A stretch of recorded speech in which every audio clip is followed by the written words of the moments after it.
नमस्कार दोस्तों, मैं आपका प्यारा दोस्त। आज मैं आपको एक नई और मजेदार मोटिवेशनल स्टोरी सुनाने जा रहा हूं, जिसको सुनकर आपको बहुत कुछ सीखने को मिलेगा। तो चलिए शुरू करते हैं।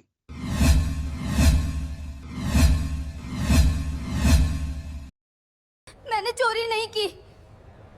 तेरी हिम्मत कैसे हुई मेरे बेटे को चोर कहने की?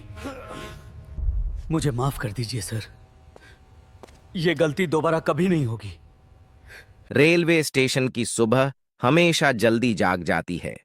सूरज चाहे देर से निकले, लेकिन प्लेटफॉर्म पर जिंदगी तड़के से चलने लगती है। कहीं कुलियों की लाल कमीजें दिखती हैं, कहीं चाय की केतली से उठती भाप, कहीं अनाउंसमेंट की टूटी फूटी आवाज, और इन्हीं सब के बीच एक दुबला पतला लड़का, जिसकी उम्र मुश्किल से 15 या 16 साल होगी। उसका नाम था आरव। लेकिन स्टेशन पर कोई उसे नाम से नहीं जानता था। कोई ए लड़के कहकर बुलाता, कोई ओए भिखारी, तो कोई बस नजर फेर लेता। आरव प्लेटफॉर्म नंबर 4 पर ज्यादातर रहता था। वहां लंबी दूरी की ट्रेनें रुकती थीं। बाहर से आने वाले लोग, थके चेहरे, भारी बैग और कभी कभी थोड़ा सा बचा खाना, वहीं उसका दिन था, वहीं उसकी दुनिया। उसने एक फटी सी शर्ट पहन रखी थी, जो शायद कभी किसी बड़े आदमी की रही होगी। पैंट का एक सिरा हमेशा घिसा रहता था। पैरों में चप्पलें नहीं थीं। स्टेशन की ठंडी जमीन अब उसके पैरों की आदत बन चुकी थी। ठंड, गर्मी, पत्थर, सब। उसकी गर्दन में एक छोटा सा लॉकेट लटकता था, पीतल का, हल्का सा मुड़ा हुआ। वो लॉकेट कभी वह उतारता नहीं था। आरव भीख मांगते वक्त ज्यादा बोलता नहीं था। कुछ खाने को मिल जाए तो, बस यही एक लाइन। कुछ लोग सिक्का दे देते, कुछ लोग डांट देते, कुछ लोग ऐसे देखते जैसे वो दिखता ही नहीं। आज स्टेशन पर थोड़ी ज्यादा भीड़ थी। किसी ट्रेन के लेट होने की खबर थी। लोग झुंझलाए हुए थे, भूख, थकान और गुस्सा, तीनों एक साथ। आरव एक आदमी के पास रुका। आदमी ठीक ठाक कपड़ों में था, हाथ में मोबाइल था, शायद किसी से बात करके अभी अभी जेब में रखा था। साहब, थोड़ा खाना। आदमी ने उसे देखा, माथा से कोड़ लिया। अभी नहीं। आरव हट गया। आदत थी। वो अगले डिब्बे की तरफ बढ़ा ही था कि अचानक पीछे से शोर उठा, अरे मेरा फोन! भीड़ रुक गई। आवाज उसी आदमी की थी।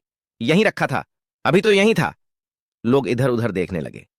किसी ने आरव की तरफ इशारा किया। वही लड़का था, उसी से मांग रहा था। किसी और ने कहा, भिखारी ही होते हैं ऐसे। आरव वहीं खड़ा रह गया। उसने कुछ नहीं किया था, लेकिन उसकी आंखों में डर उतर आया।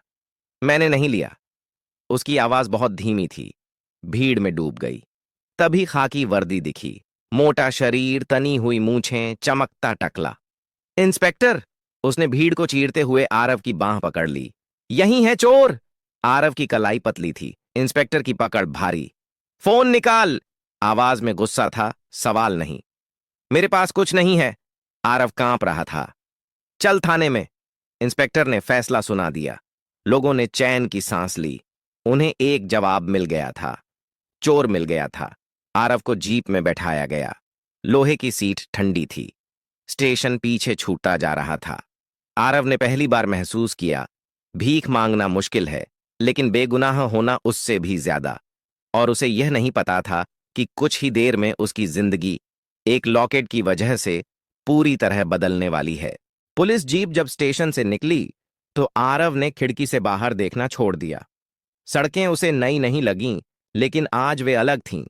आज वह आजाद नहीं था। थाने की इमारत सामने आई, पुरानी, गंदी और भारी, जैसे अंदर घुसते ही आदमी छोटा हो जाता हो।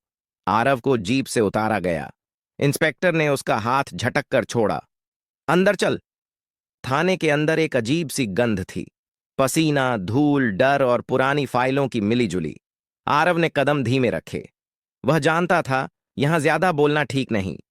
इंस्पेक्टर कुर्सी पर बैठ गया। टेबल पर डंडा रखा था। आरव को सामने खड़ा कर दिया गया। नाम? आरव। पूरा नाम? आरव चुप हो गया। उसके पास पूरा नाम नहीं था। इंस्पेक्टर हंसा। देखा, चोरी के साथ झूठ भी। मैंने फोन नहीं लिया साहब। आरव की आवाज कांप रही थी।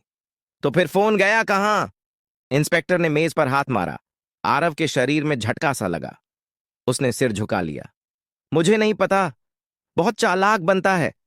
इंस्पेक्टर उठा, उसके पास आया। स्टेशन पर घूमता है, भीख मांगता है, मौका देखकर हाथ साफ। साहब, मैं सिर्फ खाना मांगता हूं। चुप! डंडा मेज से उठाया गया। आरव की सांस रुक गई। फोन दे दे, वरना अभी अंदर कर दूंगा, इंस्पेक्टर ने धमकाया। आरव की आंखों से आंसू गिरने लगे। मेरे पास कुछ नहीं है। उसने अनजाने में अपनी गर्दन पकड़ ली। लॉकेट उंगलियों में आ गया, जैसे वही उसकी आखिरी चीज हो। इंस्पेक्टर की नजर वहीं टिक गई। ये क्या है? उसने झटके से लॉकेट पकड़ा। आरव ने डर के मारे हाथ जोड़ दिए। साहब, वो मत लीजिए। क्यों? इंस्पेक्टर ने लॉकेट को पलटा। पीछे कुछ अक्षर खुदे हुए थे। इंस्पेक्टर ने पढ़ने की कोशिश की, फिर बेपरवाही से छोड़ दिया। नाटक मत कर। उसी वक्त थाने के बाहर हलचल हुई। एक सिपाही दौड़ता हुआ आया। साहब, डीएम साहब निरीक्षण के लिए आए हैं। इंस्पेक्टर सीधा हो गया। उसने जल्दी से डंडा रखा। ठीक है, बच्चे को अंदर बिठा दो। आरव को एक कोने में बैठा दिया गया। लोहे की बेंच, ठंडी, बेजान। कुछ ही मिनटों में थाने का माहौल बदल गया। सिपाही सीधा खड़े हो गए। फाइलें संभाली जाने लगीं। फिर दरवाजा खुला। एक गंभीर चेहरा अंदर आया। साफ कपड़े, सधी चाल, आंखों में ठहराव। डीएम साहब। वे धीरे धीरे अंदर बढ़े। नजर हर कोने पर गई। अचानक उनकी नजर आरव पर पड़ी। फटे कपड़े, डरी आंखें और गर्दन में लटका वह लॉकेट। डीएम के कदम वहीं रुक गए। उनकी आंखें फैल गईं। दिल जोर से धड़का। ये लॉकेट, उन्होंने बहुत धीमे से कहा। आरव ने सिर उठाया। पहली बार किसी बड़े आदमी की आंखों में सवाल देखा। गुस्सा नहीं, हैरानी। डीएम आगे बढ़े। ये तुम्हें कहां से मिला? आरव ने धीरे से जवाब दिया। मेरे पास हमेशा से है साहब। डीएम के हाथ कांप रहे थे। उन्हें अपनी आंखों पर भरोसा नहीं हो रहा था, क्योंकि यह वही लॉकेट था जो 15 साल पहले उनके बच्चे के गले में था। डीएम साहब कुछ पल वहीं खड़े रहे। थाने का शोर, फाइलों की आवाज, सिपाहियों की हलचल, सब जैसे उनके कानों तक पहुंच ही नहीं रहा था। उनकी नजर बस उस छोटे से लॉकेट पर टिकी थी जो आरव की पतली गर्दन में लटक रहा था। इसे उतार कर दिखाओ। आवाज शांत थी, लेकिन उसमें ऐसा वजन था कि इंस्पेक्टर भी बिना सोचे एक कदम पीछे हट गया। आरव ने डरते डरते लॉकेट उतारा। उसके हाथ कांप रहे थे। वह नहीं जानता था कि यह सवाल क्यों इतना जरूरी हो गया है। डीएम ने लॉकेट हथेली पर रखा। उसे उलटा पलटा। पीछे उभरे हुए अक्षर अब साफ दिख रहे थे। AR और नीचे एक छोटी सी खरोंच, आधे चांद जैसी। डीएम की सांस अटक गई। ये खरोंच उन्होंने खुद बनाई थी। उस रात जब अस्पताल के कमरे में पहली बार उन्होंने अपने बेटे को गोद में लिया था। डॉक्टर बाहर खड़े थे। उनकी पत्नी थकी हुई सो रही थी और वह, एक घबराया हुआ लेकिन खुश पिता, लॉकेट के पीछे नाखून से हल्का सा निशान बना बैठा था। ताकि पहचान रहे, उन्होंने तब हंसते हुए कहा था। अब वही निशान 15 साल बाद एक पुलिस थाने में एक भिखारी बच्चे के गले में। तुम्हारा नाम क्या बताया? डीएम ने फिर पूछा। आरव, लड़के ने कहा। डीएम की पलकों में हलचल हुई। उन्होंने इंस्पेक्टर की ओर देखा। इस बच्चे को क्यों बैठाया गया है? अब की आवाज औपचारिक थी। इंस्पेक्टर ने तुरंत कहा, साहब, रेलवे स्टेशन पर चोरी का शक है। एक आदमी का फोन गायब हुआ। शक? डीएम ने बीच में टोका। सबूत? इंस्पेक्टर एक पल चुप रहा। साहब, परिस्थितिजन्य। फोन बरामद हुआ? नहीं साहब। सीसीटीवी? अभी नहीं। डीएम ने सिर हिलाया। फिर आरव की तरफ देखा। ये लॉकेट तुम्हें किसने दिया? उन्होंने बहुत धीरे पूछा। आरव ने जवाब देने से पहले एक पल सोचा। एक दादी हैं साहब, उनके साथ रहता हूं। कहां रहती हैं? स्टेशन के पीछे, पुरानी गोदाम वाली झोपड़ी 2 में। उन्होंने क्या कहा था? आरव की आवाज और धीमी हो गई। कहां था? तुम्हें कूड़े के ढेर से उठाकर लाई थी। तुम रो रहे थे और ये लॉकेट तुम्हारे पास था। थाने में सन्नाटा पसर गया। डीएम ने आंखें बंद कर लीं, बस एक पल के लिए। उन्हें वो दिन याद आ गया जब अस्पताल से लौटकर घर आए थे और बच्चा गायब था। नर्स रो रही थी। पुलिस आई थी। शहर छाना गया था, लेकिन बच्चा नहीं मिला। उनकी पत्नी महीनों चुप रही थी, फिर बीमार रहने लगी, फिर अंदर से टूट गई। डीएम ने आंखें खोली। अब वे सिर्फ एक अफसर नहीं थे, वे एक पिता थे जिसे 15 साल बाद अपना खोया हुआ सच मिल गया था। उन्होंने इंस्पेक्टर की तरफ देखा। नजर ठंडी थी। आपने इस बच्चे को धमकाया? इंस्पेक्टर घबरा गया। न नहीं साहब। डीएम ने लॉकेट आरव को वापस दिया, बहुत सावधानी से। डरो मत, उन्होंने कहा। अब कोई तुम्हें जेल में नहीं डालेगा। आरव कुछ नहीं बोला। उसने बस लॉकेट कसकर पकड़ लिया और पहली बार उसे लगा शायद यह लॉकेट सिर्फ धातु का टुकड़ा नहीं बल्कि उसकी पहचान है। डीएम साहब ने कुर्सी खींचकर बैठने का इशारा किया, लेकिन खुद खड़े रहे, जैसे बैठ जाना इस वक्त ठीक नहीं होता। इंस्पेक्टर, उनकी आवाज अब सपाट थी, आप बाहर जाइए। इंस्पेक्टर चौंका। साहब, लेकिन मैंने कहा बाहर। इस बार आवाज ऊंची नहीं थी, पर उसमें ऐसा दबाव था कि कोई बहस की गुंजाइश नहीं बची। इंस्पेक्टर बाहर चला गया। दरवाजा बंद हुआ। थाने के अंदर अजीब सी खामोशी फैल गई। डीएम ने आरव की तरफ देखा। डर लग रहा है? आरव ने सिर हिलाया। थोड़ा। ठीक है, डीएम ने कहा। डर यहां गलत नहीं है, लेकिन अब तुम सुरक्षित। तुम स्कूल गए हो कभी? डीएम ने पूछा। नहीं साहब, दादी कहती थीं पहले पेट भरना जरूरी है। डीएम ने हल्की सी सांस ली। उन्होंने घड़ी देखी, फिर सिपाही को बुलाया। एक टीम भेजो, उन्होंने कहा। स्टेशन के पीछे वाली झोपड़ी में उस बुजुर्ग महिला को सम्मान से यहां लाया जाए। सिपाही तुरंत निकल गया। आरव घबरा गया। साहब, दादी बीमार रहती हैं, उन्हें कुछ मत कहना। डीएम ने तुरंत उसकी तरफ देखा। कोई कुछ नहीं कहेगा, मैं वादा करता हूं। यह वाक्य बहुत छोटा था, लेकिन उसमें वह भरोसा था जो आरव ने कभी महसूस नहीं किया था। कुछ देर बाद इंस्पेक्टर को अंदर बुलाया गया। अब उसका चेहरा बदला हुआ था। आपने इस बच्चे को जीप में बैठाया? डीएम बोले, बिना किसी ठोस सबूत के। क्या यह सही है? इंस्पेक्टर ने गला साफ किया। साहब, स्टेशन पर दबाव था। भीड़ भीड़ कानून नहीं होती। डीएम ने बात काटी। और नाबालिग के साथ पूछताछ के नियम आप जानते हैं। इंस्पेक्टर चुप हो गया। डीएम ने आगे कहा, तुरंत इस बच्चे को थाने के रिकॉर्ड से हटाया जाए। कोई एफआईआर नहीं, कोई एंट्री नहीं। जी साहब। आरव को समझ नहीं आ रहा था कि यह सब उसके लिए हो रहा है। कुछ देर बाद दरवाजा फिर खुला। एक दुबली पतली बुजुर्ग औरत अंदर आई, पीठ झुकी हुई, कपड़े साफ लेकिन बहुत पुराने। उसकी नजर सीधे आरव पर पड़ी। अरे बिट्टू! उसकी आवाज कांप गई। आरव उठकर उसकी तरफ भागा। दादी! डीएम ने यह दृश्य देखा।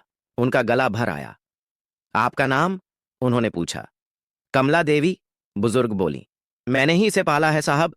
डीएम ने बहुत धीरे से पूछा। 15 साल पहले? क्या आपने इसे कूड़े के पास पाया था? कमला देवी की आंखें भर आईं। हां साहब, भगवान की कसम, रोता हुआ मिला था, और इसके गले में यह लॉकेट था। डीएम की आंखें बंद हो गईं। अब कोई शक नहीं बचा था। उन्होंने खुद को संभाला, फिर बोले, आरव, मुझे तुमसे एक बहुत जरूरी बात करनी है। आरव ने उनकी तरफ देखा। डर अभी भी था, लेकिन उसके पीछे एक नई उम्मीद भी जन्म ले रही थी। और बाहर खड़ा इंस्पेक्टर यह समझ चुका था, यह मामला अब एक बच्चे का नहीं, उसकी वर्दी का हो चुका है। डीएम साहब ने कुर्सी खींची और इस बार खुद बैठ गए। सामने आरव था, बगल में कमला देवी। कमरे में मौजूद हर आदमी अब चुप था। आरव, डीएम ने धीरे से कहा, जो मैं अब कहने वाला हूं वो तुम्हारी जिंदगी बदल सकता है। आरव ने कुछ नहीं कहा। उसने बस दादी का हाथ पकड़ लिया। उसे आदत थी जब भी डर लगता था किसी अपने को पकड़ लेने की। डीएम ने जेब से रुमाल निकाला, एक पल के लिए आंखों पर रखा, फिर सीधे आरव की तरफ देखा। 15 साल पहले उन्होंने कहना शुरू किया, मेरा एक बेटा खो गया था। कमला देवी की पकड़ ढीली पड़ गई। आरव ने चौंक कर डीएम को देखा। अस्पताल से? डीएम बोले। उसी रात जब वह पैदा हुआ था। थाने की दीवारें जैसे और पास आ गईं। हर शब्द भारी था। हमने हर जगह ढूंढा, पुलिस, रिश्तेदार, शहर, लेकिन कुछ नहीं मिला। डीएम की आवाज पहली बार टूटी। मेरी पत्नी आज भी उसी दिन में जीती है। आरव को कुछ समझ नहीं आ रहा था, लेकिन उसका दिल तेज धड़कने लगा। डीएम ने लॉकेट की ओर इशारा किया। ये लॉकेट मैंने खुद अपने बेटे के गले में पहनाया था। कमला देवी की आंखों से आंसू बहने लगे। साहब, मैंने कभी कुछ छुपाया नहीं, मुझे पता है, डीएम ने तुरंत कहा। आपने एक बच्चे की जान बचाई।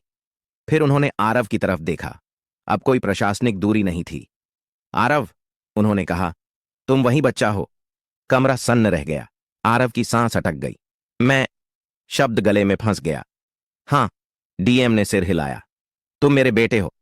आरव को लगा जैसे जमीन हिल गई हो। उसने दादी की तरफ देखा, फिर डीएम की तरफ। तो फिर आप? वाक्य पूरा नहीं हुआ। डीएम उठ खड़े हुए। पहली बार उन्होंने खुद को रोने दिया। मैं तुम्हारा पिता हूं। कमला देवी फूट फूट कर रोने लगी। भगवान, आज सच सामने आ गया। आरव की आंखें सूखी थीं। उसके भीतर सब कुछ एक साथ टूट और जुड़ रहा था। तो मैं भीख क्यों मांगता था? उसने अचानक पूछा। सीधा सवाल, बिना शिकायत। डीएम ने सिर झुका लिया। क्योंकि मैं वहां नहीं था। यह जवाब किसी अदालत में दर्ज नहीं हुआ, लेकिन वह सबसे सच्चा था। कुछ देर कोई नहीं बोला। फिर डीएम ने खुद को संभाला। इंस्पेक्टर की तरफ देखा। आप जानते हैं, उन्होंने कहा, इस बच्चे को धमकाना किस श्रेणी में आता है? इंस्पेक्टर की आवाज कांप रही थी। जी साहब, आपको तत्काल प्रभाव से निलंबित किया जाता है। कमरे में जैसे हवा रुक गई। डीएम ने आखिरी बार आरव की तरफ देखा। अब उनकी आंखों में सिर्फ अफसोस नहीं था, एक वादा था। अब कोई तुम्हें अकेला नहीं छोड़ेगा। आरव ने कुछ नहीं कहा। वह बस खड़ा रहा। पहली बार एक भिखारी लड़का अपने सच के सामने खड़ा था, और यह सच उसकी पूरी दुनिया बदलने वाला था। डीएम साहब ने घड़ी की तरफ देखा, फिर गहरी सांस ली। अब यह कहानी सिर्फ थाने तक सीमित नहीं रह सकती थी। तैयारी कीजिए, उन्होंने सिपाही से कहा। हमें घर जाना है। आरव चौंक गया। किसके घर? डीएम ने उसकी तरफ देखा। आवाज धीमी थी, लेकिन साफ। तुम्हारी मां के पास। यह शब्द सुनते ही आरव की उंगलियां सख्त हो गईं। मां। उसके लिए यह शब्द सिर्फ एक कल्पना था। कभी किसी बच्चे को मां कहते देखा था, कभी किसी को गोद में सोते, लेकिन अपने लिए कभी नहीं। कमला देवी रो रही थीं। बिट्टू, उन्होंने आरव के गाल पर हाथ रखा। जो भी हो, मैं तो यहीं हूं, डीएम ने तुरंत कहा। आप भी चलेंगी? कमला देवी चौंक गईं। मैं? हां, डीएम बोले। आपने जो किया है, उसका कर्ज कोई नहीं उतार सकता। कुछ ही देर में सरकारी गाड़ी तैयार थी। इंस्पेक्टर की फाइल अब टेबल पर बंद पड़ी थी। आरव पीछे मुड़कर थाने को देख रहा था। वही जगह जहां कुछ घंटे पहले उसे जेल का डर दिखाया गया था, अब वह पीछे छूट रही थी। गाड़ी शहर की सड़कों से गुजर रही थी। आरव खिड़की से बाहर देख रहा था। वह सोच रहा था, क्या मां भी ऐसी ही सड़कों पर चलती होंगी? क्या वह भी स्टेशन के पास से गुजरती होंगी और उसे देख नहीं पाती होंगी? डीएम सामने बैठे थे। बार बार आईने में आरव को देख लेते। हर बार कुछ कहने का मन करता, लेकिन शब्द रास्ता नहीं ढूंढ पाते। घर के सामने गाड़ी रुकी। साफ सुथरा लेकिन खामोश सा मकान। दरवाजा खुला। एक औरत बाहर आई, सादा कपड़े, आंखों में थकान, लेकिन वह थकान किसी बीमारी की नहीं थी। वह इंतजार की थी। आप? उसकी आवाज रुक गई। डीएम गाड़ी से उतरे। कुछ सेकंड खामोशी रही। सीमा, उन्होंने बहुत धीमे से कहा। औरत के हाथ से दरवाजे की कुंडी छूट गई। उसकी नजर आरव पर पड़ी। नंगे पैर, पतला सा शरीर, गले में वही लॉकेट। उसकी सांस तेज हो गई। ये वह आगे बढ़ी। आरव पीछे हट गया, डर के मारे। मत डरो, डीएम ने कहा। यही तुम्हारी मां है। सीमा के आंसू बहने लगे। वह आरव के सामने घुटनों पर बैठ गई। मेरा बच्चा! उसकी आवाज टूट गई। आरव ने पहली बार किसी औरत को उसके लिए रोते देखा। उसने कुछ नहीं कहा, बस खड़ा रहा। सीमा ने कांपते हाथों से उसके गाल छुए, जैसे यकीन करना चाहती हो कि वह सपना नहीं है। मैं रोज मंदिर जाती थी, वह रोते हुए बोली, बस यही मांगने कि तू जिंदा हो। आरव की आंखों में पानी भर आया, लेकिन वह रोया नहीं। उसने सिर्फ इतना पूछा, क्या आप सच में मेरी मां हैं? सीमा ने सिर हिलाया। हां बेटा, बहुत देर से। उस पल किसी कागज की जरूरत नहीं थी, किसी जांच की नहीं। एक मां की आंखें सबूत से ज्यादा सच्ची थीं, और आरव को पहली बार लगा, शायद अब उसे भी किसी के पास लौटने का हक है। घर के अंदर का सन्नाटा बाहर से ज्यादा गहरा था। दीवारों पर लगी तस्वीरें सालों से एक ही जगह टंगी थीं। एक मुस्कुराता बच्चा, गोद में उठाए एक आदमी, और पास खड़ी एक औरत। तस्वीर के नीचे तारीख लिखी थी, 15 साल पुरानी। आरव उस तस्वीर को देखता रहा। उसे समझ नहीं आ रहा था कि वह उसमें है या वह कोई और बच्चा था, जिसकी जिंदगी उससे छिन गई। सीमा ने पानी का गिलास पकड़ाया। आरव ने लिया, लेकिन पी नहीं पाया। हाथ कांप रहे थे। डीएम पास खड़े थे। आज उनके कंधों पर सिर्फ पद नहीं था, पिता होने का बोझ था।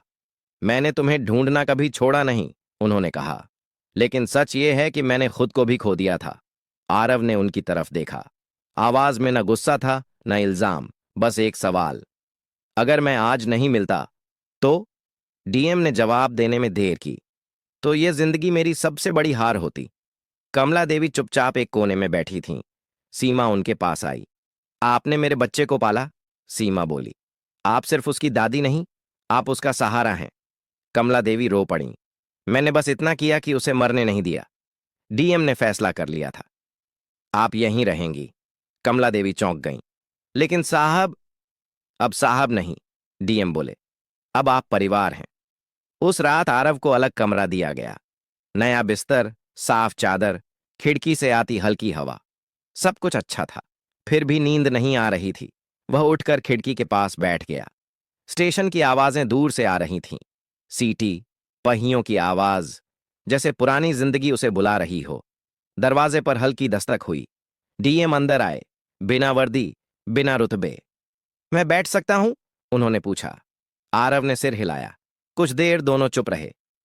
मुझे नहीं पता, डीएम बोले। तुम मुझे कब पिता मानोगे? या मानोगे भी या नहीं? आरव ने पहली बार उन्हें ध्यान से देखा। उनकी आंखों में डर था, उसी तरह का डर जो स्टेशन पर उसके भीतर रहता था। आप चले तो नहीं जाएंगे? आरव ने पूछा। यह सवाल किसी जांच रिपोर्ट में नहीं था, लेकिन सबसे जरूरी था। डीएम ने बिना रुके कहा, नहीं। कसम? डीएम ने सिर हिलाया। जिंदगी भर।